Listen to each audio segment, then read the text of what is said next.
As soon as Claire started the streaming, I lost my gallery view. Is there a way to fix that?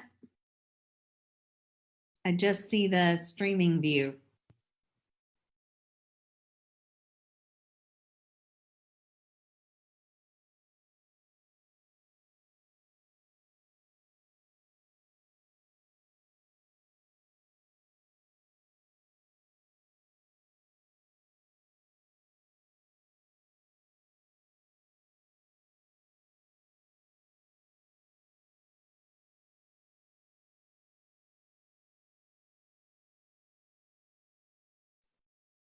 It says I'm viewing Claire's screen.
Welcome to the 2020 Macon Bibb Mayoral Candidates Forum, hosted by the League of Women Voters in Macon, the Macon, Georgia chapter of the Links Incorporated, and Georgia Women and those who stand with us.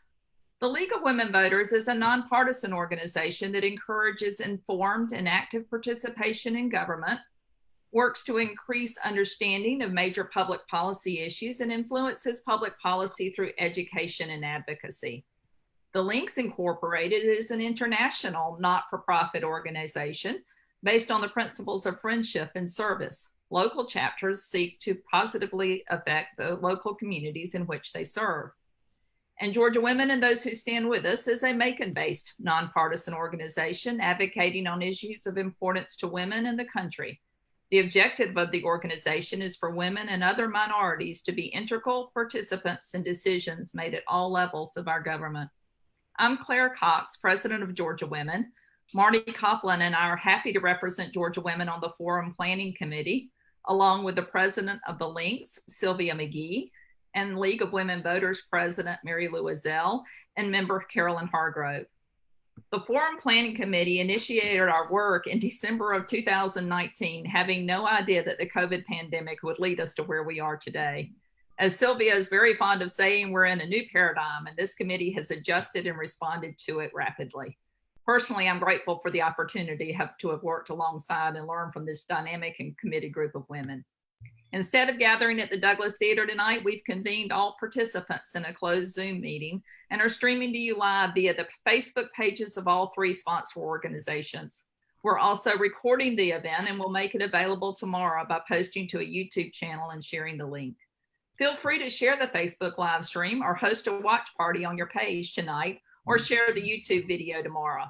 If you share the Facebook live stream, make sure to communicate that all questions for the candidate should be submitted to middlegeorgiavotes@gmail.com. That's middlegeavotes@gmail.com. We will not be collecting questions from Facebook posts because of the numerous locations we hope this event will be streamed. The questions submitted via Middle Georgia Votes are being collected in a Google Doc by a team of screeners, one person from each of the sponsor organizations, headed by Marty Copeland and including Deborah Cockrell and Therese McGee. This team will sort the questions and group duplicates. The forum moderator will access the document in order to ask the questions. We're basically trying to mimic index cards in an audience. Be aware, prior to the start of the forum, we had already received more than 70 questions, so it is clear we will not get to all of them this evening. Many are duplicative or similar, so it helps us to know what areas are of greatest concern to our community. Thank you to the 5 Macon Bibb mayoral candidates for agreeing to participate in this forum, and even more so because of the novel experience it will be. We're breaking new ground here in Macon, Georgia. In alphabetical order, our candidates are Lester Miller, Larry Schlesinger, Blake Sullivan, Clifford Whitby, Mark Whitfield. We're also grateful to have Rachel Gamble volunteering as our Zoom meeting manager this evening. Rachel is versed in all sorts of media platforms and has been an invaluable resource in this endeavor. You may hear or see Rachel during the evening if technology hitches require it. We don't want any candidate disadvantaged by the platform, and Rachel is here to help assure that. To the best of our ability, they are not. Carolyn Hargrove is experienced in candidate forums, maybe not in this format.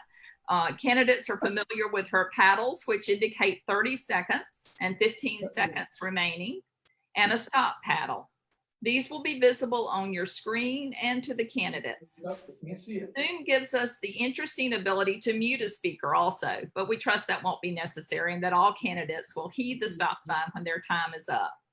Finally, this is a forum, not a debate. There will be no rebuttals. All questions will be put to all candidates. The forum's moderator will explain more about the format momentarily. And for now, I'd like to call on Sylvia McGee, president of Macon, Georgia chapter of the Leaks International, to introduce this evening's moderator. Thank you, Claire, and good evening, and thank you for joining us. I'm pleased to introduce the moderator for this evening's forum, Dr. Lori Johnson, a Macon native who returned home after being away for 20 years, is a professor in the political science department at Mercer University. She holds a degree in political science and economics from the University of Georgia, a Juris Doctorate from the University of Virginia, and a PhD from the University of California at Berkeley. Dr. Johnson, thank you for joining us, and I yield the floor to you. Thank you, Sylvia. As Claire indicated, our forum format tonight is one of questions and answers that will be posed to each candidate. We'll begin with the opening statements. Those opening statements for each opening statement, the candidates will have 90 seconds each. The order of opening statements was determined by drawing prior to this evening. After opening statements, I'll be asking 5 prepared questions by the sponsoring organizations. For those 5 questions, the candidates will have 2 minutes each, and the order of answering will rotate with each question. After I ask those 5 questions, I'll be proceeding through the questions that we received by email, both before and during the forum. I'll get to as many of those questions as we can fit in. For those questions, the candidates will have 1 minute each, and we will continue to rotate the order of responses. After answering questions, we'll end with closing statements by the candidates. Closing statements, the candidates will have 90 seconds each, and that will be in the reverse order of the opening statements. We'll begin opening statements with Mr. Whitby.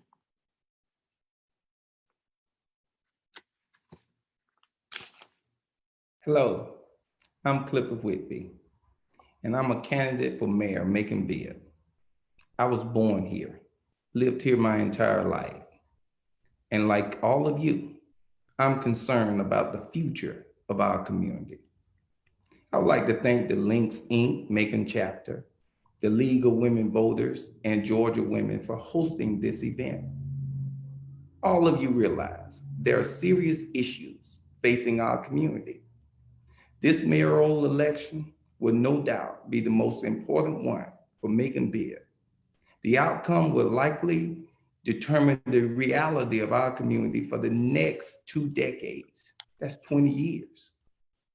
As you all consider all the information that will be presented by myself and the other candidates, the important thing to note are who has the leadership skills to solve tough issues, who has demonstrated the ability to build partnerships, who have proven the commitment and dedication to community improvement for over 30 years, who have the best plan to move Macon Bibb forward, and lastly, who's been battle tested and ready to lead on day one.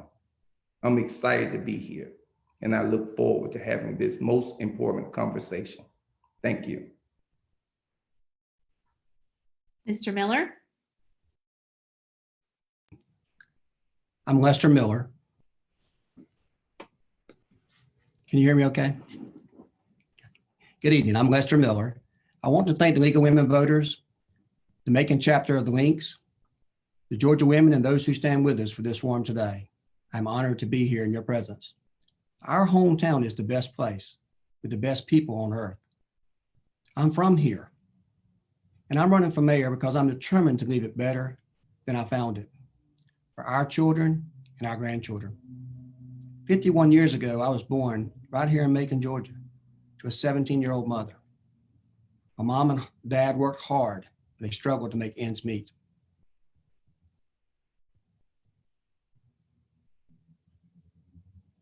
When my mom came home from work at the waiting tables, my sister and I would roll the change. They would roll the change that she had to pay our bills, so we could pay our bills. I became the first person in my family to graduate from Southwest High School right here in Macon.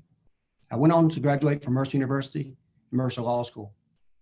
At age 14, I had my first full-time job at Bill's 1860.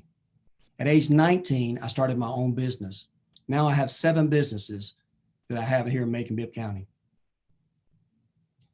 I've been pleased to work with the Bibb County Board of Education for 2 consecutive terms.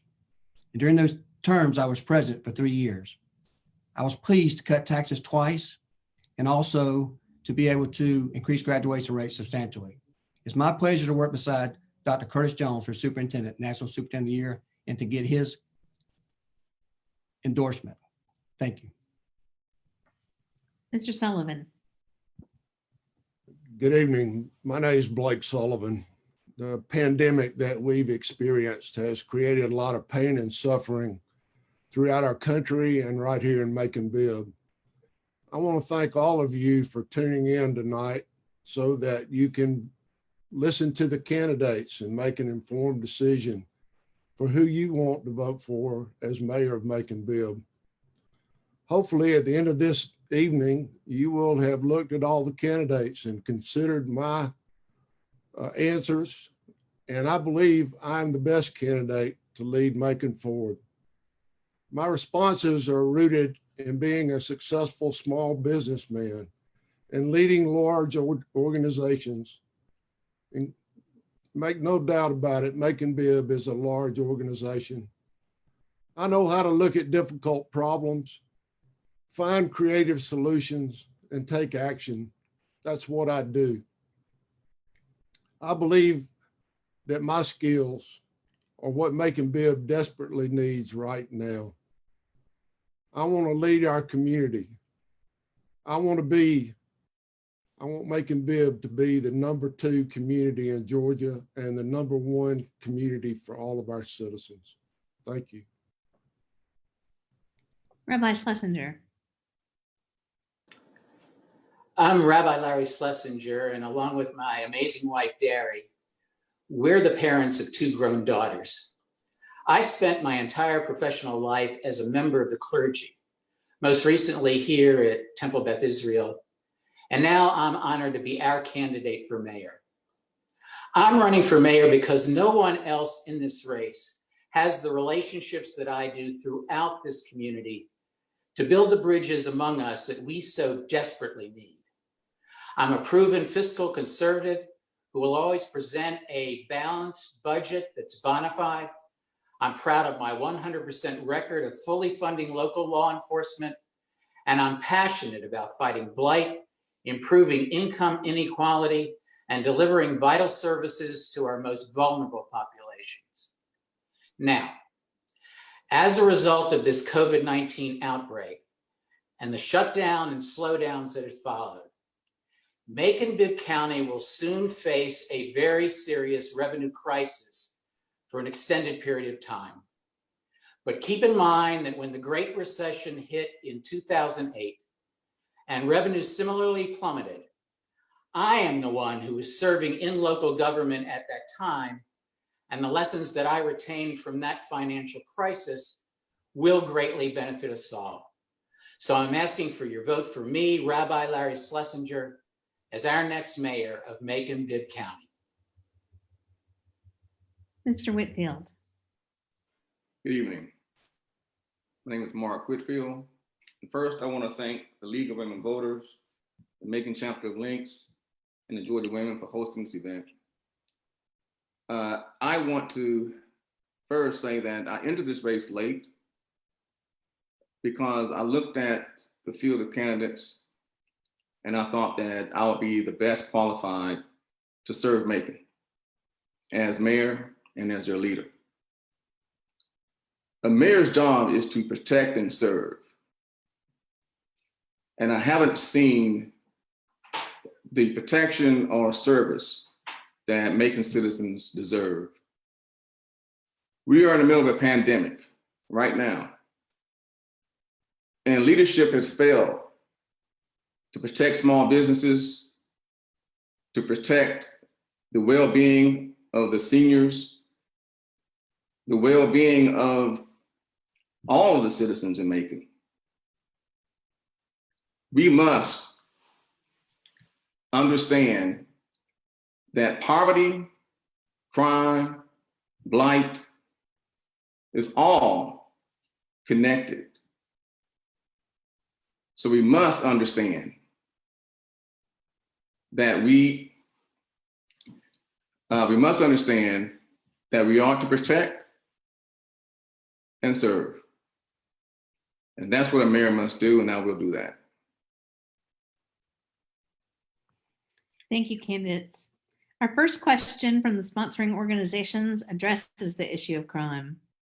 With the overcrowding of our prison system and the difficulties Macon Bibb faces in hiring sheriff department staff, what initiatives do you propose to address crime? We'll begin with Mr. Miller. What I've been saying for the last 2 years. As many of you may know, I am the only candidate that has been endorsed by the 3 local police and fire associations, Macon Bibb County Firefighters Association, the Fraternal Order of Police, the Police Benevolent Association, because they know 2 things about me. They know they can count on me to fight crime, and they can count on me to fight crime in a smart way. One of the ways that I propose to pay, or at least several ways I propose to pay for more police officers on the ground. We're short 150 officers. Our county cannot afford to be short 150 officers, but we have limited funds to use. So if you look at my program called Justice Works, it's a program for nonviolent offenders who actually go to work during the daytime. They work a full-time job. They pay their room, they pay their board, they pay their transportation, and they also pay their child support if they have children. Meanwhile, at night, they come back to jail and they spend the night in jail. What this does, it frees up 25 to 30 officers that we would normally have at the law enforcement center guarding these inmates in jail. But it also gives them a job, a career, skills to go to. So we don't have a prison system that's overflowing with people. The other thing it does, instead of $55 a day, we only pay $20 a day to house these offenders. But what it does is keeps them from being homeless when they get out and be on the streets. It prevents them to have family members at home that are not getting the funds that they need. But it saves taxpayers money, valuable money that we need for other services. Justice Works will work. Another program that we can have, and I've talked to Sheriff Davis, and I've also talked to JT Rickerson, who's running for sheriff, is we can bring back some of the former officers that we've had. There are many officers that could come back, work part-time without the benefits and save the county money. Both of those programs together are $2 million in savings. We can do it. We just have to think outside the box. Mr. Sullivan. Thank you. So I would like to start with remediating and abolishing the 2,200 blighted houses that have been identified by the blight study. Study after study shows that crime is reduced greatly whenever we tackle blight. And one of my goals is to do that within my first term. I want to hire and retain more certified law enforcement officers, and do that by going back and looking at our spending and cutting costs from places where we don't need to spend it. I want to work with the DA to get violent criminals off the streets. We have a number of warrants and subpoenas that have not been served because we don't have law enforcement, and it's important for us to get the violent criminals off the street. I want to improve jobs so that our young people don't have to join gangs. Right now, if a lot of our young people, especially our young males in the 3rd to 5th grade, are approached by gang members to be a part of that. They are desperately searching for somebody to give them some recognition. And the best way they've been able to find it so far is to join gangs. I want to turn that around and increase after school programs like the Job Corps. I want to increase all of those faith-based initiatives and things that our churches provide to do that. And finally, I want to reduce human trafficking. It's a big problem in our county. We need to focus on that. We need to do more to help eliminate that in our county. Thank you. Rabbi Schlesinger. Thank you very much. The first thing we need to do is put more boots on the ground. I mean, we definitely need more deputies out on the streets. I would like to, maybe go back to the idea that you've got a neighborhood deputy who everybody knows and everybody can count on. And in order to do that, we're going to have to increase salaries up to a point where that's going to be attractive to the best recruits that are out there. But the bottom line is we need more boots on the ground. to make this community safe. If you go to my website, which is larryformacon.com, you're going to see that I have a 5-point plan that is listed there in greater detail than I can say at this point. But let me put it this way. The 5 points are this. First of all, we have to put Macon's first responders first. And that is by increasing their salaries. We're doing a pay scale right now. It's supposed to have some results in a couple of weeks. And make being a deputy attractive in a way that it's a living wage job. You don't have to have another job. The second is to decrease gun violence. We all know what that has done to this community and what effect it has on us all, no matter wherever we live. The third thing we want to do is we want to invest in our youth. And one of the first things that I am going to do is to appoint an after-school and youth development council for neighborhood after-school activities and learning opportunities in our various neighborhoods for the 80% of the time that our students are not in the classroom. And I want to really plug into the Georgia statewide afternoon network. Fourth, we're going to implement real justice reform. I've been in touch with the DA about that. We certainly, I won't say decriminalize marijuana, but we made it a lesser offense within the commission. And 5 is to fight crime before it happens. And that is by really taking our students seriously. Mr. Whitfield. Well, we do need more officers. We're short on officers. We need another 100, 150 law enforcement personnel. And we need to make sure that they're paid a fair wage. We need an increase in wage and be more competitive with salaries. But that's not the key. The key is not locking people up. The key is getting jobs and getting training. The education system is the key, absolute key.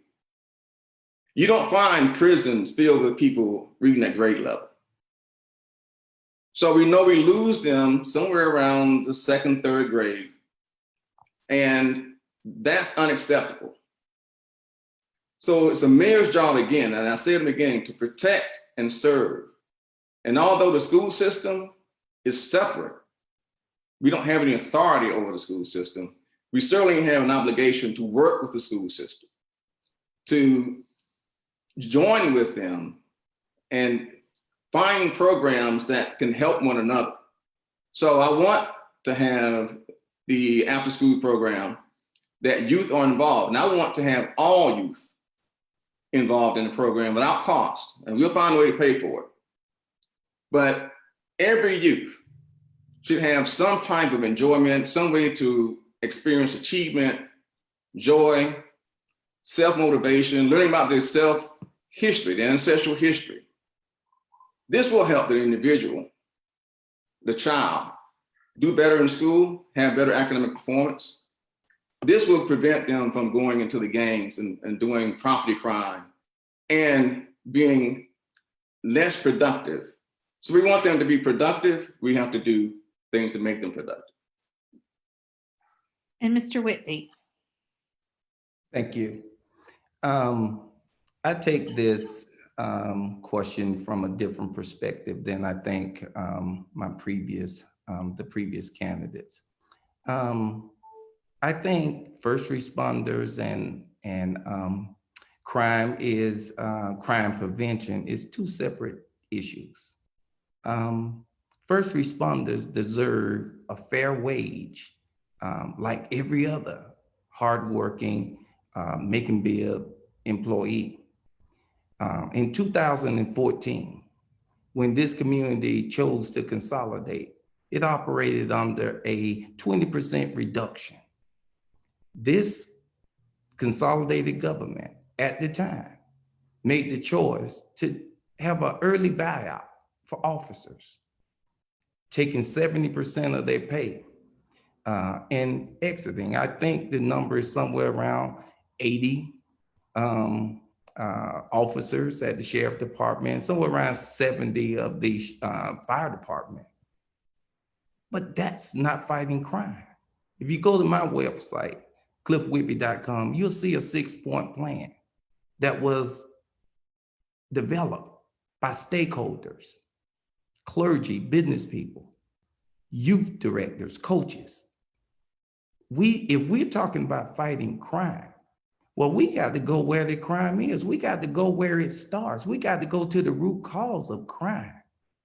I think one of the candidates mentioned education. Of course, education is the key. Proper education. Of course, parent engagement, providing resources to our families is the key to preventing crime. Going into innovative approaches to dealing with youth at an early age, partnering with our community directors. These are all things that we can do, and it can be done. Not just paying an officer more money. How is that preventing crime? That's not preventing crime. All that doing is policing crime. What we're talking about doing is a holistic approach with families. Thank you, Mr. Whitby. We'll move on to our next question. It involves civil rights protections. Georgia does not have general civil rights protections for its citizens. We depend on federal civil rights protections. Many municipalities in our state are passing protections on a local level. What is your feeling about a Macon ordinance for local civil rights protections regarding housing, employment, and accommodations? We'll begin with Mr. Sullivan. Good, thank you. So everybody in our community deserves equal access to justice, to housing, to jobs, and all other opportunities. And I believe under the law, they have that. I want to be sure that we look with an open arms and be able to provide those opportunities to every man, woman, and child in our community. Right now, Macon government is not well represented. We don't have a lot of leadership by females, and I want to do more of that, have more women in government, more women in business, more women serving our community. I think we can achieve equal rights if we all obey the law and do what is necessary to provide freedom for everybody who chooses to act in a way that honors the laws that are on the books. What's happening over in Glenn County today, where an unarmed man was gunned down in cold blood, that's an abomination. And it's shameful for that community not to have prosecuted that case earlier. We cannot have blind DAs and police officers who turn the other way when a crime is committed. We need to fully investigate those. Our DA needs to fully prosecute it. And we need to do everything in our capability to make sure that we are colorblind, regardless of who is committing a crime, who is trying to find a job, who is trying to buy a house. And that's what I'm committed to do. Thank you. Rabbi Schlesinger. Thank you very much. The killing of Ahmed Arbery just shows us how important an ordinance like this and even more really is. One of the first things that I am going to do is I am going to put together a human rights council. I served on such a council in Richmond, Virginia. And what the council does is it gives effect to the rights of every individual to equal economic, political, and educational opportunity, to equal service and protection by public safety.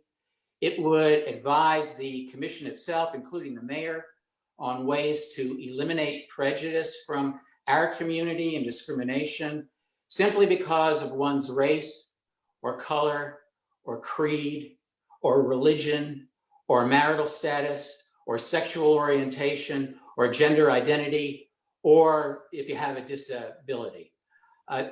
I would even go further and say, that the state of Georgia does not have a hate crimes law.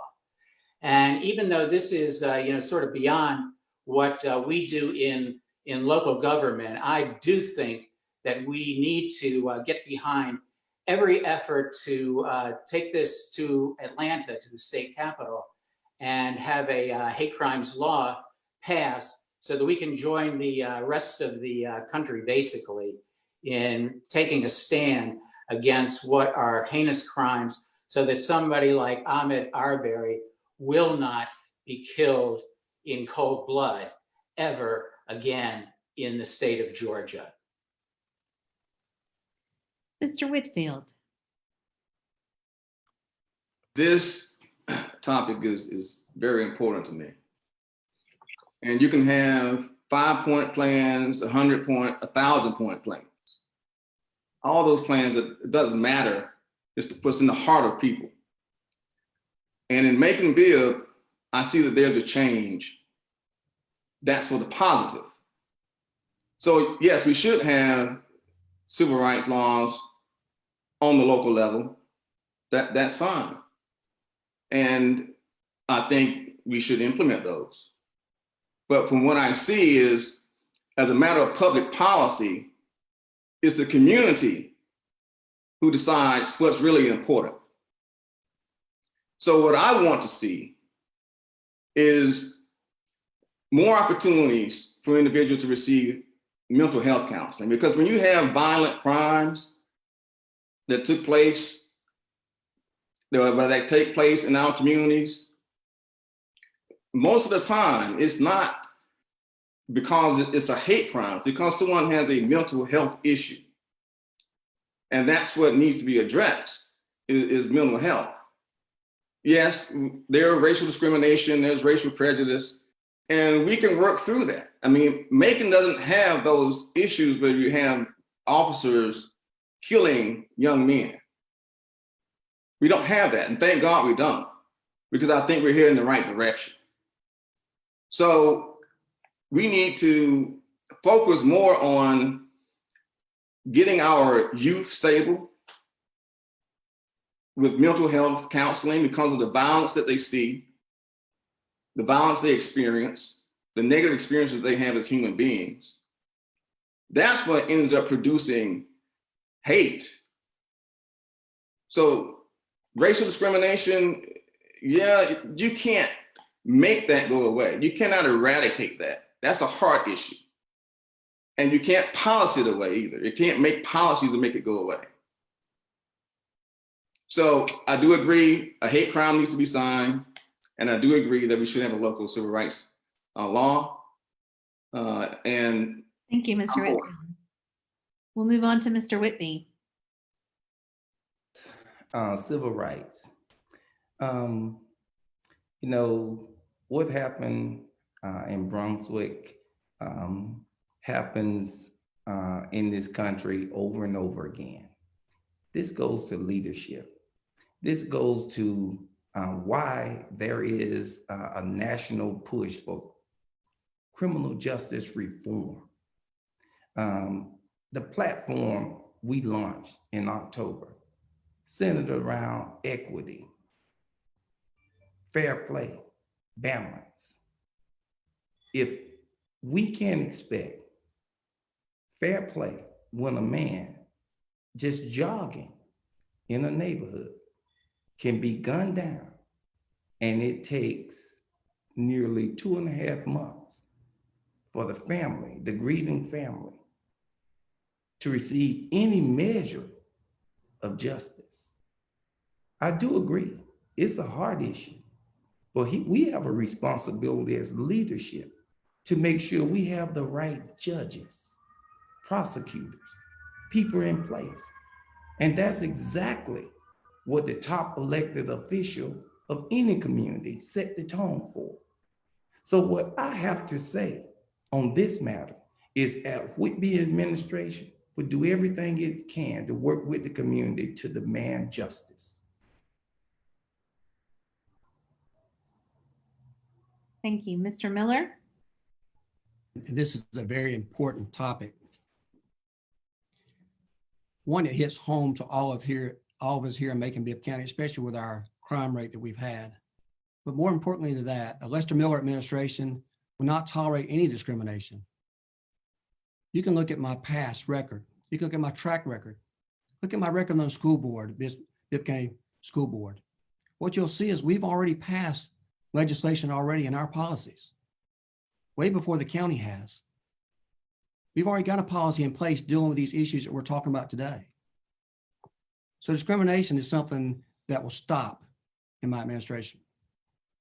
In regards to the Glenn County situation, I think this is something that we can rally around together. When you're talking about bringing people together, this issue should cross all party lines, all racial lines, all gender lines, all discriminatory lines. This is something we can rally around. I think everybody can see with their own two eyes that this unfortunate incident could have been avoided. It's wrong, plain wrong. The Lester Miller administration would not put up with this, would personally get involved in a situation to make sure justice is done. The district attorney in Glenn County should be terminated, fired, investigated. I've watched the videos, as many of you have watched those videos, and I think we can all agree that it's reprehensible. But what we have to do is we have to come together. We have to be one. I've shown as a member of the school board that we can pull a group together. When I got on the school board, we had 4 African Americans and 4 whites. We had a tie vote the first time. The leadership's about pulling everybody together and coming together for common ground. And common ground is exactly what we're looking at in Glenn County. We can find common ground, we can rally the troops, and we can beat this together. Thank you. Our next question from the planning committees involves blight and sprawl. Macon has a problem with business blight and sprawl. We have empty and deteriorating business sites all over Macon. What factors contribute to this, and how do you plan to address business blight and sprawl while still making Macon an attractive and energetic city? And we'll begin with Rabbi Schlesinger. Are we talking about blight itself or to the business community in particular? The question addresses the business community in particular. Okay. We have a number of tools that we can use and that are in use at this point. We've set up tax allocation districts, which have certain tax advantages to people who set up businesses in there.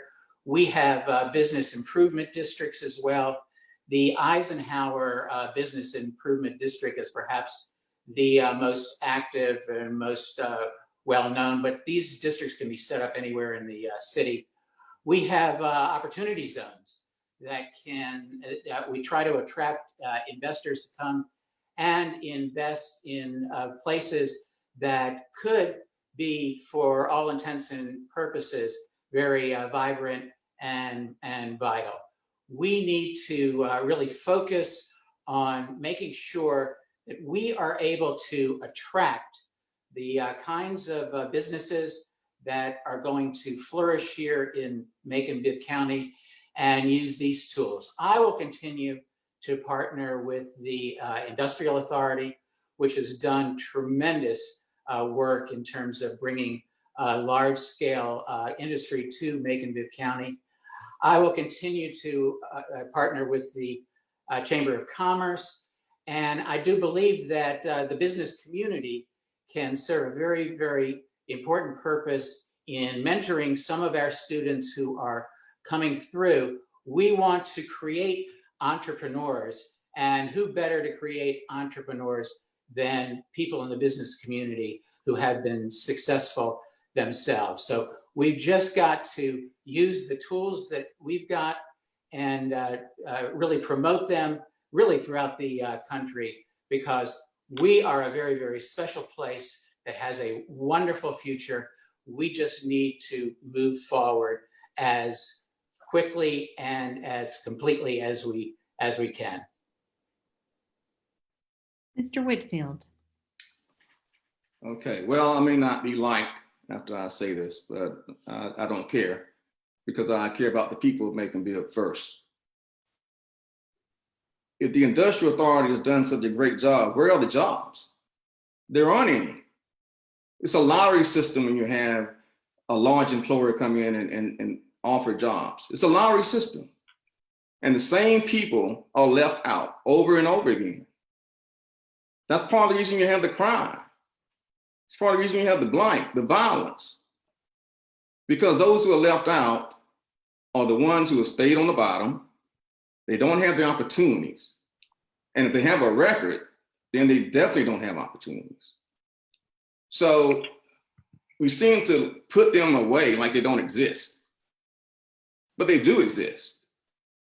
And most of them are African-American males who are felons, who have a difficult time finding jobs after they make a mistake.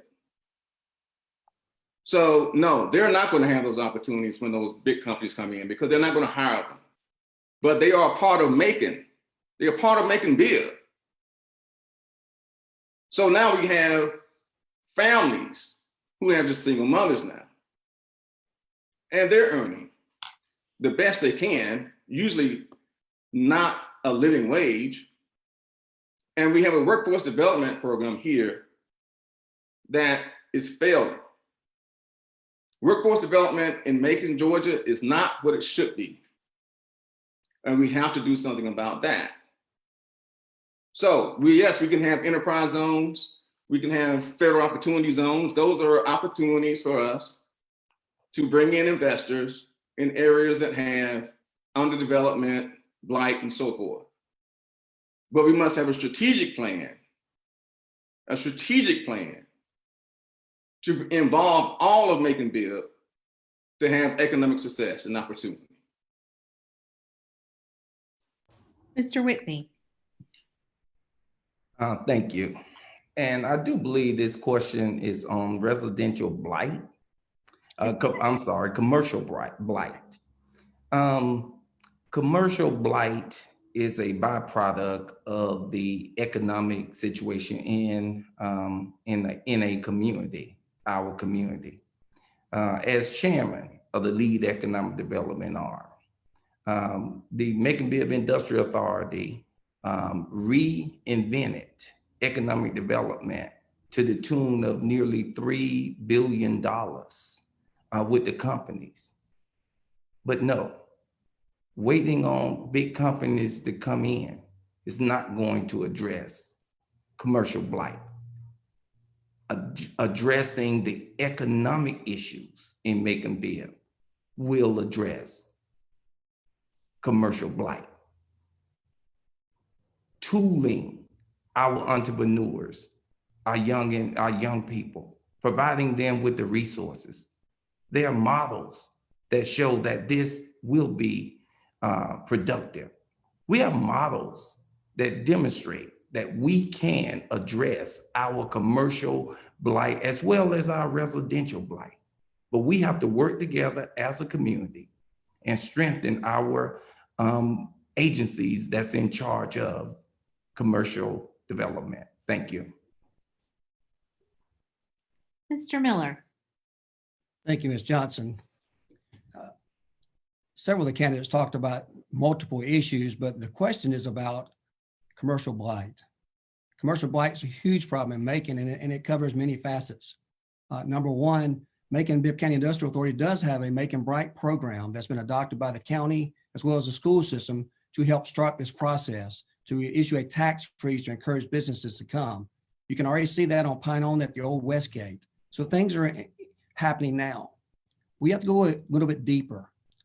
I live out in South Bibb County, lived in Bloomfield most of all my life. You look at the Macon Mall area, you look at the Target, you look at all those areas there, and people are getting upset because everything that we have on that side of town is leaving and going to North Macon. And you ask yourself, why? Why are these companies building these buildings and then moving to another part of the county? Well, there are several reasons. When businesses want to come here, they look at the housing around there. They look at the amount of income that a person has. But they also look at the crime rate. When I spoke to thousands of people when I've been running for office for the last 2 years, I asked them, why don't you go to the old mall? Why don't you go to the S&S in Bloomfield? Why don't you go to these places there that's been forgotten by this administration, near Sam's and Target and Presidential Parkway? And they all tell me the same thing. It's crime. Crime is the problem. You can throw all the money at the problem you want to, but until you address the public safety, you're not going to do the issue of crime. You're not going to take care of the problems that we have with companies leaving.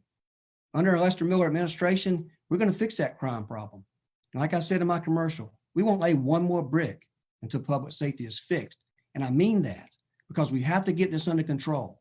Another thing we have to do is we have to look at the policies for planning and zoning. They're outdated, antiquated, they need to be revised. And this administration has done nothing but encourage that to happen. So under Lester Miller administration, we will fix the problems at planning and zoning. Thank you. Mr. Sullivan.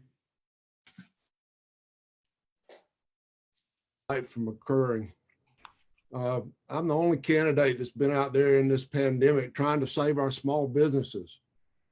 I co-founded the Macon 30-Day Fund, and tomorrow we will have given out over 60 small business forgivable loans of over $118,000 of donations that have been given to this fund. So that's the first thing that has to be done, is we've got to be able to protect our small businesses to stop blight. Secondly, we've got to go out there and make sure our kids have a good education so we can have a quality workforce and get more jobs. That's why I worked hard to put Leader in Me, a leadership program in every Bibb County public school that we have. I want our kids to be able to think about what they can do. I want them to have a purpose for going to school. And if we have a qualified workforce, we can turn that into having successful businesses and take back in some of the blight. And yes, we've got to stop some of the crime. Like I said, tearing down structures or remediating the ones that can be fixed has to be done in order to eliminate some of the crime that we've got going on. A lot of our businesses have been moving up to North Macon, and those same businesses now have sprung up in Houston County. And so the revenue that we once got when they were at Eisenhower now is split between two counties. We have to repurpose our Eisenhower buildings. We have to think differently about how we're going to do that. And we have to take action to make sure planning and zoning uses the buildings and the spaces that we have that can accommodate businesses, and stop trying to force them all in one side of the town where we don't have the infrastructure. Thank you. Thank you, candidates. Our next question from the Planning Committee involves budget and budgetary priorities. With the recent history in Macon Bibb of raising property taxes and reducing public services, what are your budgetary priorities when it comes to balancing revenues and expenditures? And we'll begin with Mr. Whitfield. Well, the first thing that I want to do is make sure that the budget is in line with the goals of the city. And in my review of the budget for the past 5 years, I just don't see that. So there's going to be a shortfall. It's going to continue to be a shortfall. And with this pandemic, it's only going to be worse. So we can make budgetary plans, but if there's no money, no tax revenue, then it doesn't matter. The key right now to meeting our budget or setting a realistic budget is generating revenue and generating tax revenue. And that comes from being creative in creating businesses and creating opportunities for businesses. So through tourism and through strategic business models, we can generate revenue that we can focus on the budget. And for its priorities for the budget, to me, always public safety, and bringing in jobs, workforce development, programs that deal with police activity league and protection of children, public safety with respect to roads, interstate, even things with potholes. I mean, those are things that are just basic, and they should be something that is responded to very quickly, but that's a part of being a public servant. And responding quickly to the needs of people that's what that's a mayor's job. So that's what I would do. Mr. Whitby. Yes, thank you. One of the things I'm proud of, when I took over the chairmanship at the Macon-Bibb County Industrial Authority, Macon-Bibb County Industrial Authority was operating on $250,000 a year annual appropriation directly out of the digest. When I left the Industrial Authority, we had over $10 million in surpluses over the next 10 years, I do believe. What we did there was we found creative ways to grow the pie. We found creative ways to promote Macon Bibb a different way. You cannot expect to continue to have services increase and cut taxes if we don't have somebody experienced at growing the pie, not just redividing, not just reallocating. We will have to go through line item by line item and identify the things that can be dealt with. I mean, collectively, together, the mayor along with council. We can do this, but we have to have somebody that have the ability to come up with innovative strategies to increase the revenues that's coming in. And you cannot come close to addressing those issues when we continue to lose our young people as they matriculate through high school and college and leave because there's no opportunities in Macon Bibb. We will lay the foundation to retain our best and our brightest and find ways to support them so that they can stay in Macon and lend their particular gifts and talents to Macon Bibb. We can grow this pie with the right leadership. And as mayor, we will grow this community. Thank you. Mr. Miller. When I was elected to the school board and took office in 2013, the school system faced millions of dollars in shortfall, some because of misappropriation of funds and some because of just plain out corruption and theft. That's horrible. We are facing another budget crisis similar to that now because of the COVID situation with loss of funds. We need a mayor that has a proven track record of cutting taxes. I've done that twice. And I've done that by making some hard decisions that needed to be made. We had to furlough teachers. Do you know how hard that is? We went to propane buses to save money. We took all the steps necessary to save money. This commission and this mayor now is going to have to make some tough decisions, but I don't know if they had the backbone to do that. We don't want to get shut down like we did a couple of years ago. One of the ways we can increase revenue is through the OLOST. No one's talked about the OLOST now because it's failed the last 3 times because we have a failed leadership. I can get that done. I can get that done with bipartisan support. People tell me it's revenue neutral. You know what I tell them? Who cares? The taxpayers need to be revenue neutral. They need their money in their pockets. I trust them to do what they need to do with their money as opposed to what a government wants to do with their money. I can get the OLOS passed. We can build a coalition of bipartisan support to make sure that 100% rollback goes to our taxpayers. That'll give money to the community. What do we do about the budget? I've already talked about Justice Works. The program will save $1.5 million and still put police officers on the ground. When you say, what is my budget priorities? I've already told you, public safety is job 1. Public safety is 1, public safety is 2, public safety is 3. Everything evolves around public safety. You talk about poverty, you talk about education, you talk about blight. All that centers around our crime and the need to decrease that. And the only way you can do that is get some more boots on the ground and get more people in jobs. Thank you. Mr. Sullivan. Good. Thank you for the question. Macon Bibb is suffering a great shortfall in its revenue, and it's projected to be down at least 14% in the next budget cycle. We cannot raise taxes. That's the wrong ingredient for this problem, and we've got to not do that. Too often our county commissioners have said that's the easiest thing to do, and I'm against that. I think we can fix our budget problems by saving our pensions and reforming them. Right now, our pension plan is over $80 million in debt. Our retiree health plans over $140 million of debt.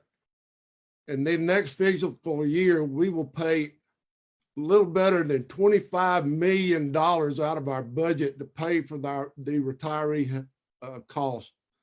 We can't afford to do it. There's some sensible reforms that we can undertake to do that so we can save our retirees pensions and we don't have to harm them. But we've got to be able to work on this one problem or else we will bankrupt our community. The other thing I want to do is bring in zero-based budgeting, where every department looks at what their needs are and not their wants. So they start with a zero budget at the beginning of the year and build that budget up based on their needs. And then we see where the wants are and other things. We need to refinance our debt. We have the lowest rates ever right now, and we can do that. And we need to look at our contracts and see if we can renegotiate them for a cheaper rate. And we can't afford to let $3.9 million of license fees go uncollected. That's shameful, and we need better processes to do that. I plan to do that and make sure our government is efficient. Thank you. Rabbi Schlesinger.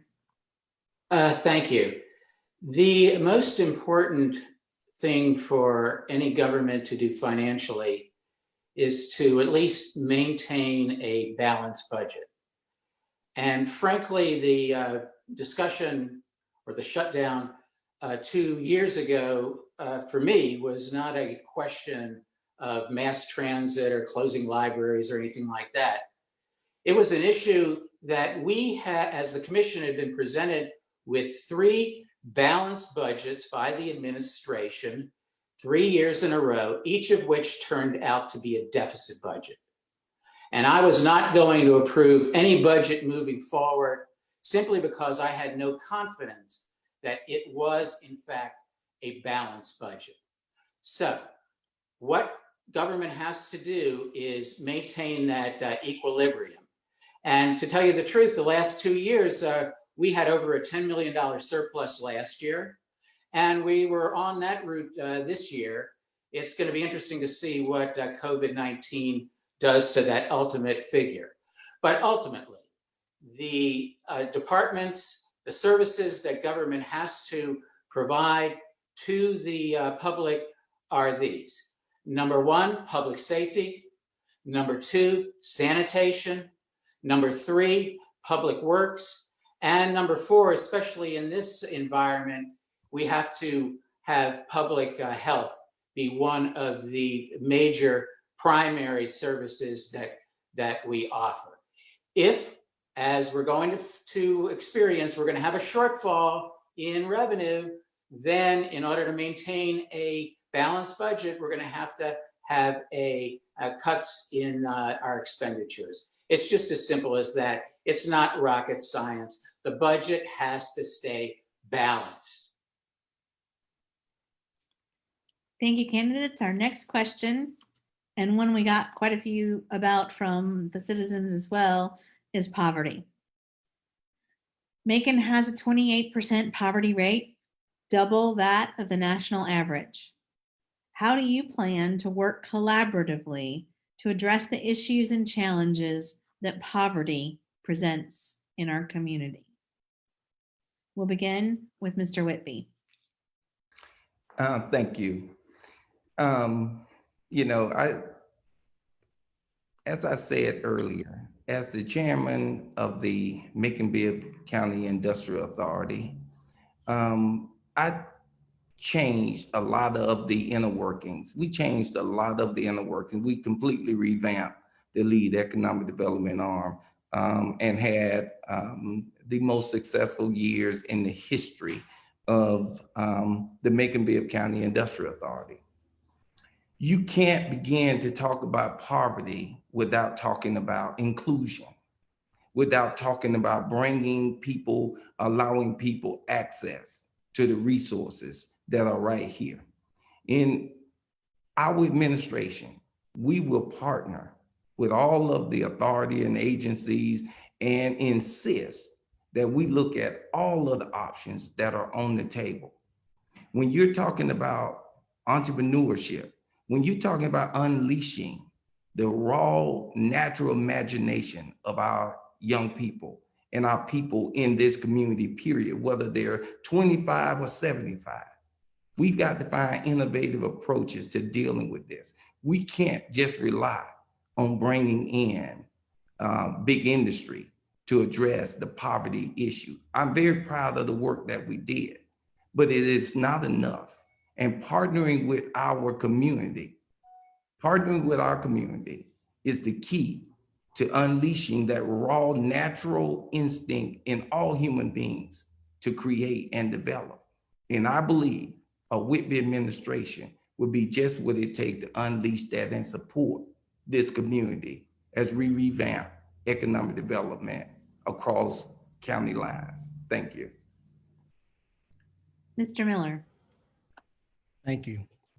As most of you know, discussion of poverty is not theoretical to me. I grew up in poverty.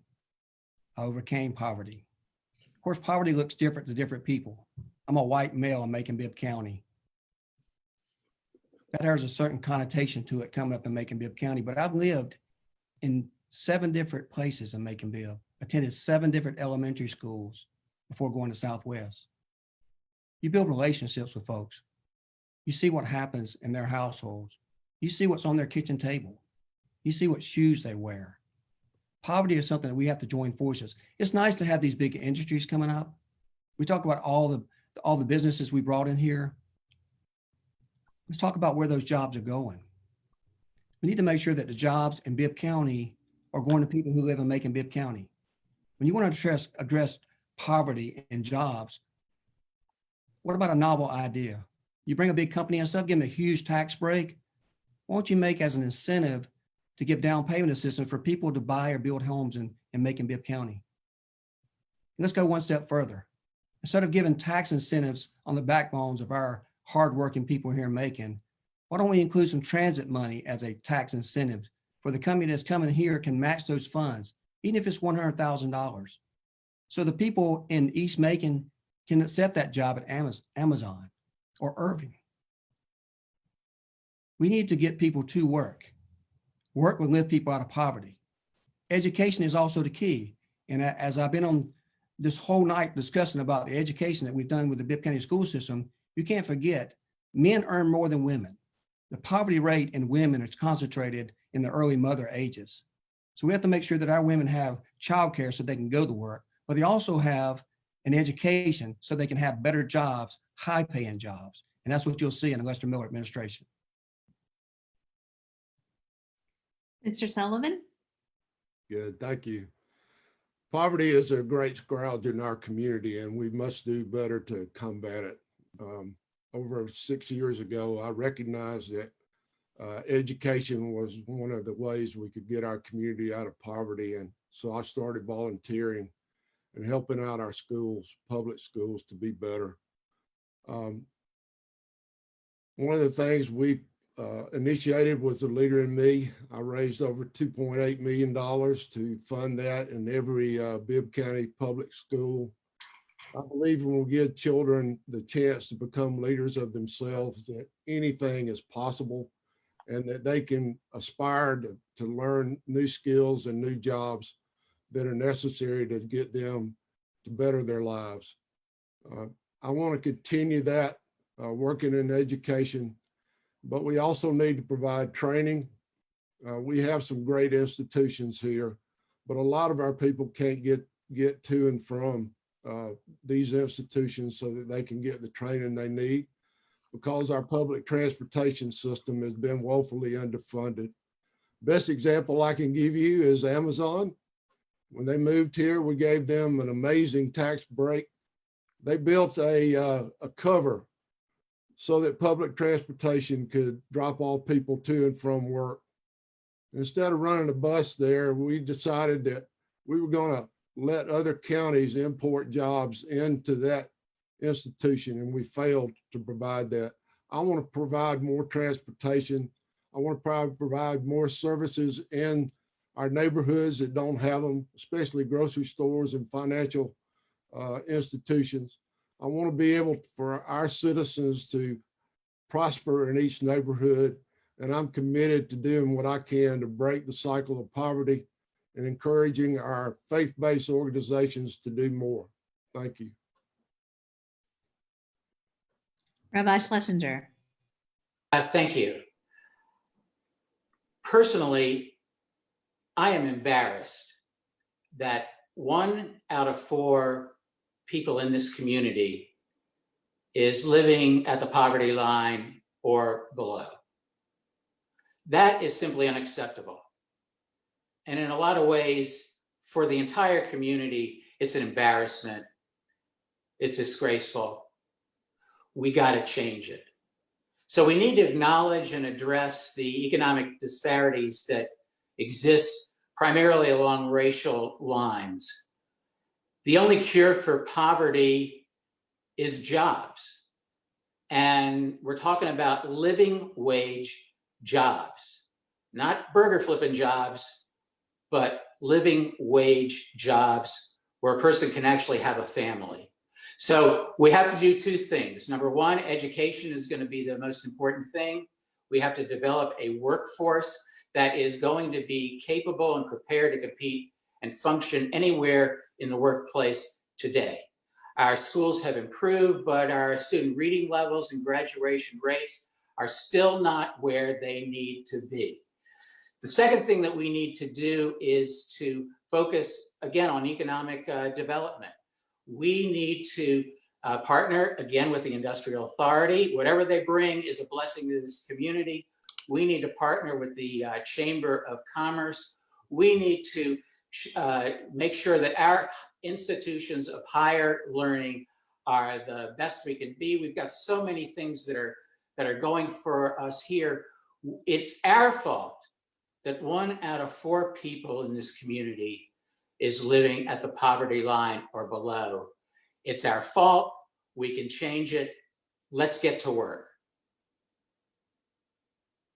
Mr. Whitfield. That was so good. Yes. First, I want to apologize to Rabbi Schlesinger. I didn't mean to attack you. That wasn't my intent with that. I'm just passionate when it comes to issues of poverty and individuals not having opportunity.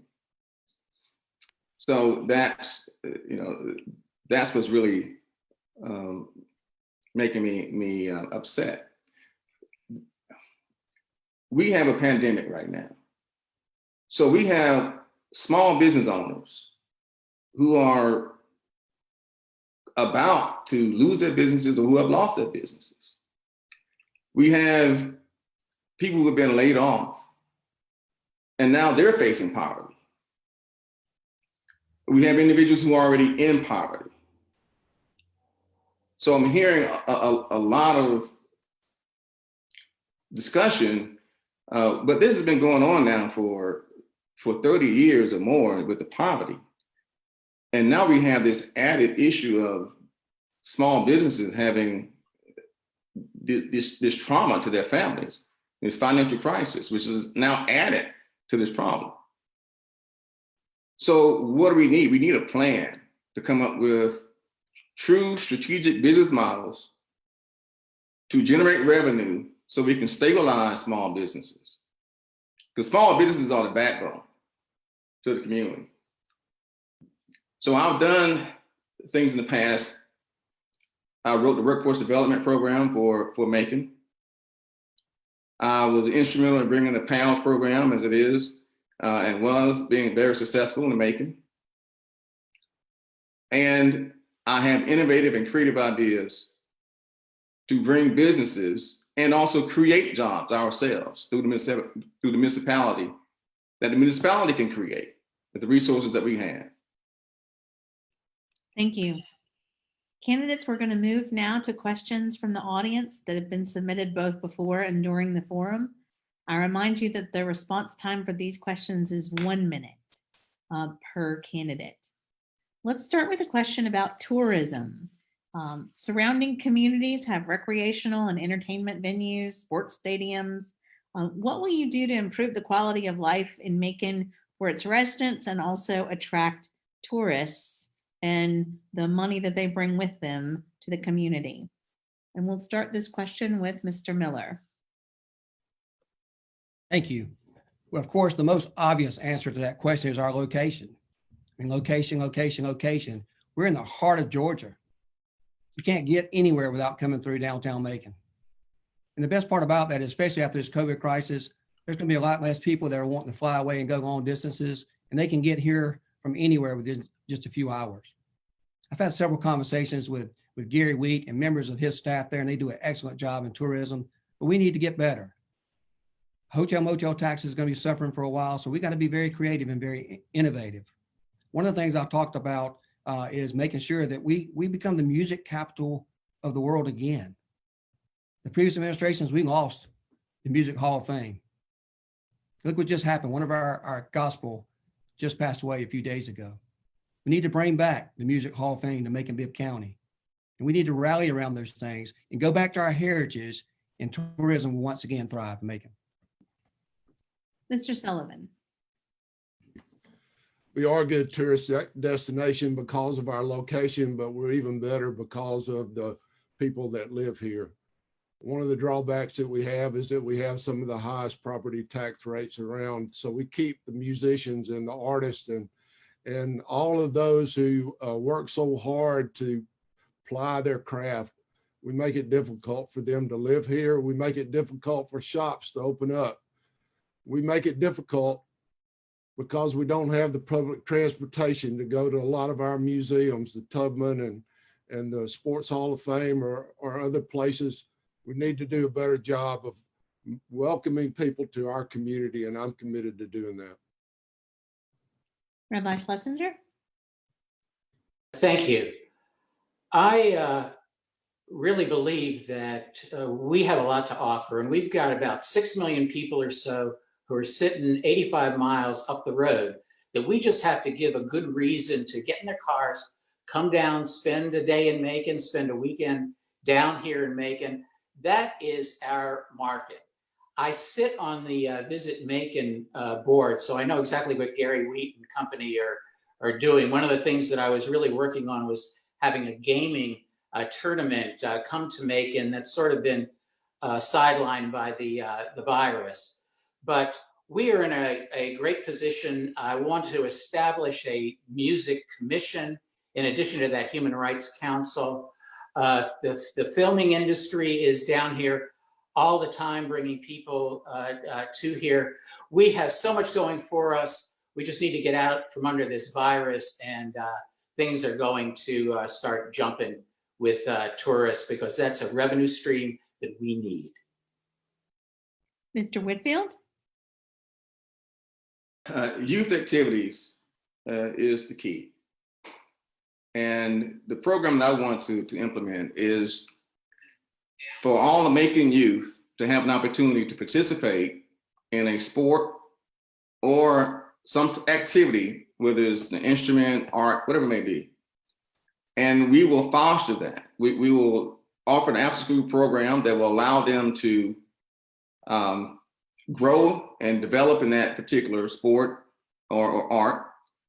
And that will give them some stability with respect to having structured activities. But with respect to bringing in revenue, I want to have competitive teams that we send out throughout the nation and that we host tournaments. So we become the city that hosts tournaments, whether it's cheerleading, basketball, football, softball, flag football, and we will build the revenue that way. And then going forward, the tourism will build on top of that. Mr. Whitby.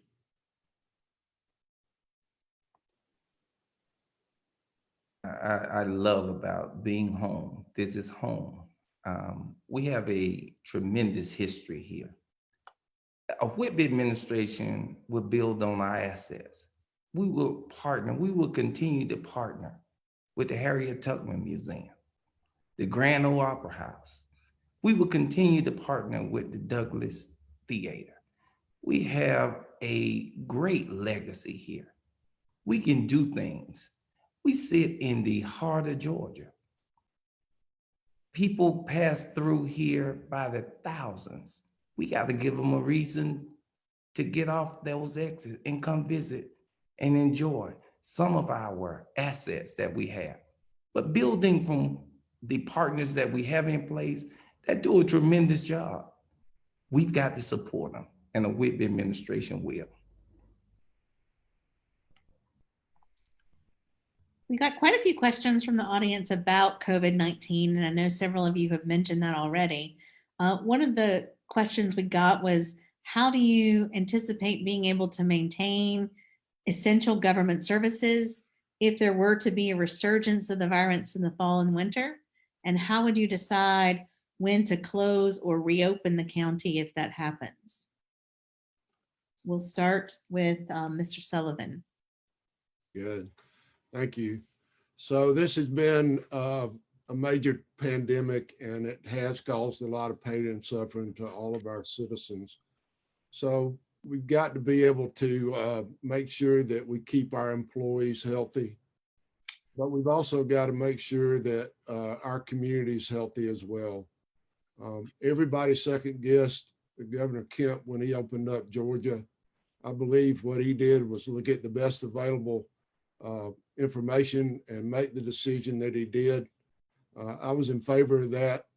I believe we need to use the best available information and use that to determine what to do as far as our employees go, what to do as far as our budget goes, and then make the necessary arrangements to pivot from that should the need arrive. Rabbi Schlesinger? Thank you. I was the first elected official to call for the closing of bars and restaurants. If you remember, I answered one of our primary services in a previous question is got to be public health. So we have to take that as seriously as possible. I am not in favor of shutting down, but if it's in the best interests of the public, then I think that that's a decision that we may have to make moving forward. We're dealing with so much that we just don't know right now. I don't know what's going to be a week from now, much less a month from now, or 6 months from now. So we're just going to have to, play this by ear because we are in totally uncharted territory, and but we need to make sensible decisions that will benefit the populace. Mr. Whitfield?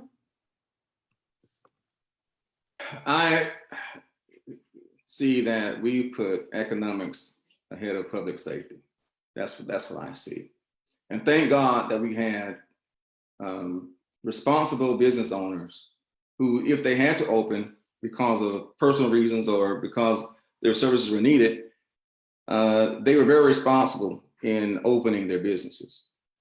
So I'm happy. I see the cases are still rising. I'm very concerned about that. But we're doing what we have to do locally.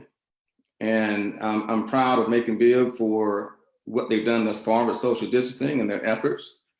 And I'm very proud of the small businesses. And my prayers still going out to those who are in the medical field and those who are essential to the function of the community. But right now, I'll just say that we continue on and be as safe as possible. Mr. Whitby? Health and safety first. I understand the economics of the crisis. I'm married to a medical physician. She took an oath, as all the doctors did, to first do no harm. And that's where we must come down when we make these type decisions. There are so much about this pandemic that we don't know, that we must be mindful of. This has done a lot of damage, even right here at home. So I come down on the side of precaution and be very mindful of the ramifications, the health and safety, following the CDC recommendations.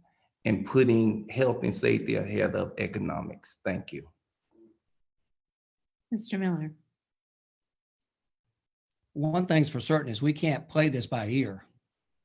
We have to be coming up with a comprehensive plan now. We know it's here. We know it's not going away overnight. We have to plan now, and we have to get everybody on board.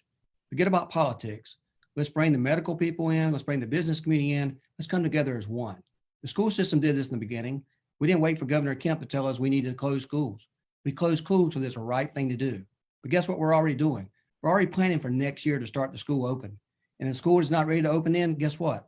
We have a contingency plan on what's going to happen to educate our students and how we're going to carry out those resources, including making sure that they have meals and making sure there's education going on. You have to have the contingency plan, but to do that, you got to have the proper leadership. The Lester Miller administration will not be silent. We will be at the upfront, we will communicate with the public, and we will be there each and every day to make sure that Macon Bibb County is protected. We've talked some about economic development already, but we've had several questions from audience members about economic development in East Macon, South Macon, and West Macon, and what you would do to incentivize development in areas besides downtown. Rabbi Schlesinger. Well, you know, we are a family, and every neighborhood counts, and nobody in this town is expendable. We just have to use the tools that we've got in order to attract business. I would like to think that we could find investors who would invest in bringing these areas back and up to what I would call a living wage kind of a presence in the community. We just need to work together and you know, find ways to, you know, make these things happen, because no neighborhood is expendable, just as no person in this community is expendable. Mr. Whitfield. We have to have federal dollars to help us, in addition to being creative ourselves locally. And it's not an easy task. It takes planning, and it's not overnight. But generating revenue for the city through youth activities, through hosting tournaments, hosting events, that is the way to start. And then from there, we can help provide more of a larger budget for economic development, to loan money to new entrepreneurs or existing entrepreneurs to expand their existing businesses. But we have to understand that is a growth process, a creative process, and we have to make decisions together. And a lot of this is going to come through SPLOST, some through grants, some through federal money, but we have to agree that we agree on the plan in place and follow the plan. Mr. Whitby. Yes. One of the things and one of the strategies of a Whitby administration, again, is investing in our community. This is a question that we have the ability to address and deal with.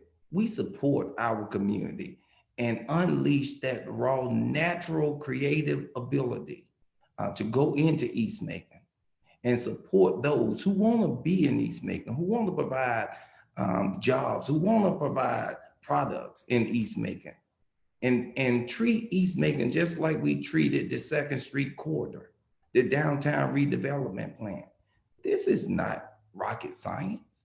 We have a model that works. We revitalized downtown. We revitalized Bill Hill. We can do this. A Whitby administration will support our community. Mr. Miller. One thing is for certain. One thing for certain is you have to be intentional. We were intentional when we created the downtown atmosphere that we have, and it's a vibrant community now. You can use best practices. I happen to be on the Newtown board, and I know what works. We can do the same thing in East Macon, South Macon, and West Macon. It's a proven plan that works. It's about using best practices. If you're intentional about it, look what the school system did. We invested in the Northeast and Appling High School and middle school there because we wanted that community to be able to grow and people to be able to sprout around there and homes to be able to create it. We got to provide transportation to those areas, but we also need to tap into the Chamber of Commerce. We haven't talked about the Macon Bibb County Chamber of Commerce. I happen to be on that board. It has 1,000 businesses that it works with each and every day. What about business incubators on Pionona, on Houston Avenue, in Village Green, that young people can get access to capital and grow their own business? Mr. Sullivan. Good, thank you. So I think the biggest thing we can do is remediate the blight and tear down structures that can't be rehabilitated. Remember, once we stabilize neighborhoods, then investors will move in and invest. That's common knowledge, and we can do that.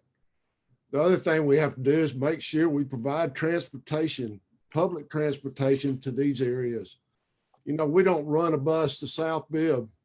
We don't run one to Geico. There are a lot of places where we don't have public transportation.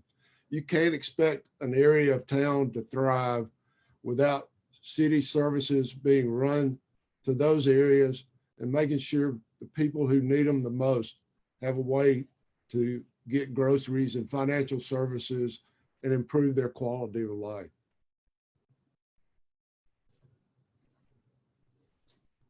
Thank you. Our next question is about priorities for downtown. We had several people ask about what your priorities would be.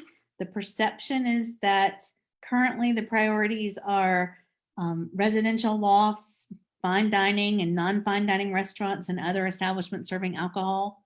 Would those continue to be your priorities for downtown development, or would you focus on other areas? And we'll start with Mr. Whitfield. The culture of Macon is rich, and we have an awful lot of talent in Macon, and it's whether it's in all genres, with music, art, we can have festivals. The Cherry Blossom course is one that's great. But we have a lot of history here that we can celebrate, and it's not just about having a good time with alcohol or with parties. And we need to actually teach our youth and our children about our history and celebrate that culture and then market that culture. So Macon has a lot to offer, and we just need to market our city and the culture of our city. Mr. Whitby.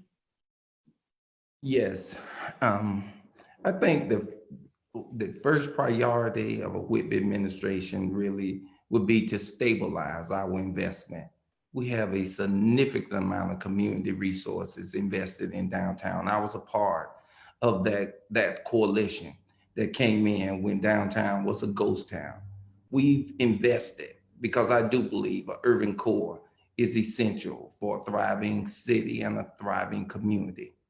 But we won't just focus on downtown. We must work with East Macon, with South Macon, with West Macon, with Bellevue, with Pleasant Hill. We must work with all of these communities. But the good thing, the good news here is we have a model that we know work. All it takes is being intentional about going into these various communities and finding those right stakeholders and partnerships. And we can do that. A Whitby administration will get that done. Mr. Miller. The very short answer is retail. We've got plenty of restaurants, we've got bars, we've got other things in Macon. But I remember a long time ago, and I say a long time ago, I'm only 51, but my grandmother would get with me over on Bellevue and get with me on Belmont Avenue, and we'd get on the bus and we go downtown and we go shopping. And we would shop at Woolworths. We would go in there and spend a dime or a quarter. But I remember those things, and people used to go downtown and shop until the mall came. We have to establish retail downtown. All these other things that happen, we also got to have a clean environment downtown, a safe environment downtown, Right now, we're short on officers in downtown too. So if you want to kill an urban core that we've got going on down there, then don't have any police officers down there. We also got to do more things like we did with Warner Robins Air Force Base with Blue Sky Software to bring these guys from Warner Robins to Macon to live and work downtown as well. That will help us all from a tax standpoint, and we can duplicate those things all over the county. But we're talking about downtown in this question. Thank you. Mr. Sullivan. Good, thank you. Downtown has done remarkably well, but I think the one thing that is missing is a grocery store. If we're going to continue to have residential lofts and other places where people live, they have to have access to groceries, and we don't currently have a sustainable grocery store there. Other thing we're lacking is parking. We need to do a better job of providing parking for the visitors who come downtown. I think that's critical for us. And then finally, I'll say is that we need to be more welcoming. We need to have better signage. We need to pay attention to our public buildings and make sure that they're well taken care of. And we need to make sure that our trash and other things are well picked up and that we have a beautiful downtown. And we need to translate those into the rest of our community, not just downtown. Rabbi Schlesinger. Thank you. I am pleased that I have represented downtown since I was elected to the Macon City Council in 2007. I mean, it's just amazing what has happened down there. And it's sort of happened naturally. Newtown has been a big help down there.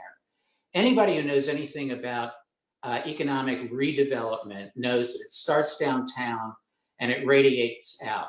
So prior to the virus, things were going great guns down there. Things have slowed down. I tried to help the restaurateurs myself, but we're going to need to come out of this. But if it follows a natural course, then those areas that are contiguous, such as Tyndall Heights, Pleasant Hill, and Fort Hill, are going to naturally be the next areas of development. But I will work with any group of investors to invest money in the business climate of any neighborhood in this county. Thank you. We got quite a few questions about budget issues for Macon Bibb County government. But some of those questions focus specifically on the interests of the employees of Macon Bibb County. People were concerned about fair pay scales. They were concerned about pension payments and raises, and basically the idea of how you would pay for the services that are provided by Macon Bibb County employees. We'll start with Mr. Whitby. Thank you. Let me first say, everybody that works for Macon Bibb deserve fair compensation for their service to this community. And the Whitby administration would be on the front line of making sure pay scale, but also just treating our employees with dignity and respect. All of our employees, our first responders, as well as everybody that represent and serve this community. We also know we have a disparity between equal pay. I will support the fair wages for women just like I would anything else. I believe we have got to level the playing field. Equity, balance, and fair play will be the focus of a Whitby administration, and it would translate into every area. But yes, we must support our employees. Thank you. Mr. Miller.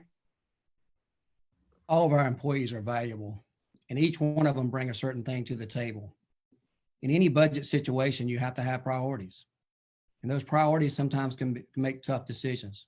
With the Bibb County School Board, we have priorities in our budget. When we looked to give raises, we gave them first to our teachers, and we gave them to our Board of Education police officers, because the safety was a concern for our students in our classrooms, and the education was a concern for what happens in that classroom with the child. We have to do the same thing with the local government. Public safety has to be a priority. The reason we don't have a pay scale is because they go through all this work, they spend all this money, they get to a sticker shock because they never figured out to start with how much it's going to cost them. We can't continue to kick the can down the road on public safety. It has to be a priority. And in our Lester Miller administration, we will find the money without a tax increase to get it done. I've got several plans out there. I'll be happy to debate any of these gentlemen here tonight on how those plans are going to be effective and how we're going to pay for it. Mr. Sullivan. Thank you. Our employees are very, very valuable, and I'm in favor of paying them what they're worth. I don't want to pay them more in retirement than we pay them to work for us. We should have a pension system that rewards them greatly while they work for us and pays them a salary to do that, and let them set aside their own retirement money while we give a small match to help them get to their goals when they're retired. So that's one of the things I want to do, is to make sure our budget is righted. To do that, we need to spend on needs and not wants. That's why I said I'm in favor of zero-based budgeting, to make sure that we hit the targets of the things that we need to spend our money on and stop spending money on things we can't afford. Thank you. Rabbi Schlesinger. Thank you. All of our county employees are very, very special people. And I don't think that they always get the credit that they need from us. And I don't think they get it from the public either. But nevertheless, they are entitled to the same things that you and I, who maybe work in the private sector, are entitled to. And that is a good pension payment. I sit on two of the pension boards that are very, very well funded. We went within the new county employees from defined benefits to defined compensation, which is going to save us some money. But our employees are what makes the city work. And the administration, I had a conversation just a couple of days ago, is committed to this pay scale study that we've been involved in probably for the last 6 months. And we'll get the first report in the next couple of weeks. But from what I hear, they are very committed to implementing it. And I'll support that. Mr. Whitfield. Well, I'm a retired banker and investment license for years. And I don't want to set false promises. You can't make money just appear. Of course, the workers deserve raises. So you have to have a mayor who is creative and has a team around them to help generate revenue. And that is stabilizing small businesses to generate revenue for you. We cannot have pay raises. We can't have lower taxes. We have to be realistic and stop just giving dreams without giving the truth. And the truth is, you must generate revenue. You have to have strategic business models in place. And that's the only way you can speak about giving raises that are meaningful raises that will help someone reach the living wage. Well, it wouldn't be a local election without a question about potholes. We got quite a few about roads, streets, water infrastructure, as well as transportation. So in general, what would be your priorities for Macon Bibb infrastructure, and how would you effectuate those priorities? We'll start with Mr. Miller. Thank you. And I can relate to that problem. Having living out in Lizella, we have potholes about every 10 feet. One of the things about consolidation is Lizella, in particular in South Bibb County, got all the taxes, but they got none of the services. Our roads are horrible. It's been neglected for a long period of time. When I go down Houston Avenue, those roads are neglected. I think roads are going to be one of the first priorities we have. The Bibb County has already given over to the Macon Water Authority, the stormwater issue that we have there, and you'll be getting a nice bill for that soon. But we're going to have to take care of our roads program for sure. The Jeffersonville Road project has been going on for too many years, 16 years, and this county commission can't appropriate the funds necessary to make sure that happens. Look at Bass Road, it's exploding.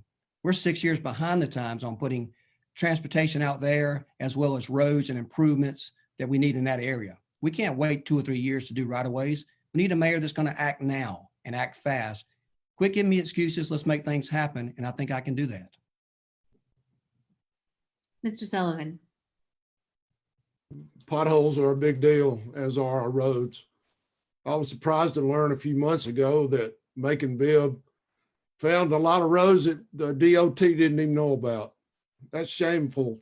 We ought to do better than that. I believe in using technology like geographic information systems to map out every road that we have, to find out where the potholes are and to prioritize the ones that need to be worked on first. Then find out ways to go out there and get to work and remediate that. For too long, we just ignored the problem. We can't do that anymore. I want to bring technology to bear so that we can do a better job at lower cost to fix the things that need to be fixed. Rabbi Schlesinger? Well, the number one complaint I get is about potholes. And I will tell you that I turn around and I will talk to our public works people, and those situations will be addressed. The important thing for anyone to do is to report these things, because we don't necessarily know that they're out there. See Click Fix is a great way to do that, or call me and I'll turn around and make sure that you get some action on that. Public Works is one of the essential services that government absolutely positively has to provide to its citizenry. And potholes is just one of many different services that Public Works does. But, communicate with us and we'll be glad to address those concerns. There is a list of repavings that are going to come down the pike. So I don't have that in front of me, but call me. I'll let you know which roads are next in line. Mr. Whitfield? Efficiency of service. There's no excuse for taxpayers to have to keep calling over and over again about potholes, having unnecessary car repairs, and of course they can't be reimbursed because no one's going to take their call or take it seriously. So this is a non-negotiable for me. I'll have a task force that responds to that. If you have a call about a pothole, it would be resolved within 48 hours. That is a non-negotiable for me. As a Whitfield administration, I can guarantee you that you will not have to call us over and over again about something like potholes, trash, abandoned buildings. We will make that a priority in my administration. Mr. Whitby? Clifford Whitby administration, this is an infrastructure question. We have to properly prioritize these infrastructure questions, potholes, hazardous sidewalks where children are walking to school, seniors can't get out and about because of some of the hazard conditions. We can prioritize this fairly, as it's been mentioned, Jeffersonville Road, the various issues out there on Bass Road. This is just a matter of a efficient and effective administration prioritizing the issues that are concerned to our citizens and our residents. Clifford Whitby administration will make sure our citizens will be on the front line and being at the table addressing these issues. Thank you, candidates, for your responses. We're going to move now to closing statements. I'll remind you that you have 90 seconds each, and we're going in reverse order from the opening statements. So we'll start with Mr. Whitfield. All right. I'm the only candidate with a financial background.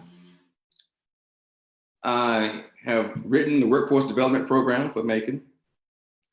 I was an integral part of bringing the PALS program to Macon. And I sat on the board with the workforce development and youth council for many years before administration change took place and I was no longer on the board. I can promise that I will do everything in my power to generate revenue through the airport, through tourism, through different models. And one thing that I want to do that's different is that I want the municipality to own at least 2 manufacturing businesses. I want us to own it. That would give Macon Bibb perpetual revenue.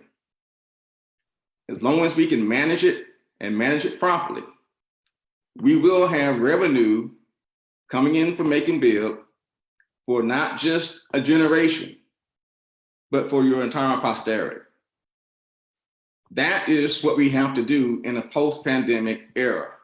We have to look after ourselves because the federal government is going to look at the credibility of your mayor, the integrity of your mayor, and will determine what type of federal funds you're going to receive going forward. Rabbi Schlesinger. Thank you very much. And thanks so much to the ladies groups who have enabled us to gather together tonight. Despite this COVID-19 bump in the road, we have so many assets that bode so well for the future of Macon Bibb County. We have our central location in the state, the junction of interstate highways, a seemingly endless supply of water, renowned colleges and universities, the quality of our hospitals and medical care, our film industry, our music industry, our tourism industry. We're a straight shot from the port in Savannah, and we are very, very close to the busiest airport in the world and the state capital city of Atlanta. I mean, that could be no better. But I have long maintained that our greatest asset is our people, and that Macon Bibb County is a lot more diverse than we typically imagine, because we have large and growing Latino, Indian, Asian, Muslim, and LGBTQ communities that significantly contribute to our local economy and our quality of life each and every day. And I am the one who has built relationships within and bridges across them all. United we stand, divided we fall. So on or before June 9th, vote Rabbi Larry Schlesinger for mayor of Macon Bibb County. Mr. Sullivan. Thank you. I want to thank the host for conducting this forum tonight. Y'all have done an amazing job, and I appreciate that. So the problems that Macon Bibb faces, there's no mystery to that. We all know what they are. The question is leadership. I'm a proven leader. I've led one of the national organizations. I've led state organizations. I've worked hard as a volunteer to try to improve our community. I'm a man of action. I know what it takes, and I'm willing to work hard to make this the #2 city in the state of Georgia and the #1 city for our citizens. I'm happy to be on the ballot. I'm asking for your vote. I believe we can do better, and I'm committed to making us one of the best communities out there. It's going to take everybody working hard. I know how to analyze the complex problems. I've rethought all the ones that we've brought up tonight. I have plans, not promises, and I want to work hard for every citizen of Macon Bibb. But to do that, I need your vote. Thank you. Mr. Miller. Thank you. And once again, I'd like to thank everyone for putting this forum on tonight. But I'll leave you with a few questions. When you're sick, where do you go? You go to the doctor. When your car needs to be fixed for a new engine, where do you take it? You take it to the auto shop. We need to listen to people who know what they're doing. We talked about the COVID crisis earlier, and we are in challenging times. Who should we be listening to about the healthcare, the medical facilities, the medical experts? So the question is this: when we're talking about public safety being the #1 issue in Macon Bibb County, who should we listen to? Who should we listen to? I've been endorsed by the Fraternal Order of Police. Who should we listen to? I've been endorsed by the Police Benevolent Association of Georgia. Who should we listen to? Right now, there's a 10-unit fire in East Macon as we speak. Right now, our men and women are risking their lives, and they're asking you to support Lester Miller for mayor. Who should we listen to? We talked about education all night tonight. Dr. Curtis Jones, the 2019 National Superintendent of the Year, has endorsed Lester Miller. Who should we listen to? The question is simple. I've been through a crisis. I've managed a crisis. We don't need an outsider who knows nothing about government leading us in the wrong direction. The time is now, and the time is now to vote for Lester Miller for mayor. Mr. Whitby. In light of this current economic downturn, we know there will be winners and losers coming out of this. As I stated in my opening remarks, this upcoming mayoral election is critical. The outcome will likely affect this community for the next 20 years. Consider where we are and consider where we were and where we are now. The need for clear direction and leadership is even greater now. This is about which side we will be on, Macon Bibb, the winning side or the losing side. Now you have heard from me and all the other candidates. So ask yourself, can I really afford not to go with the one person who have proven the skills and the knowledge and the know-how to create an economic turnaround in the midst of this crisis? Who has spent his life doing the work for our community and building community relationships? Who have demonstrated their leadership and skills to solve tough problems and bring people together, who's battle tested and ready to lead on day one? I will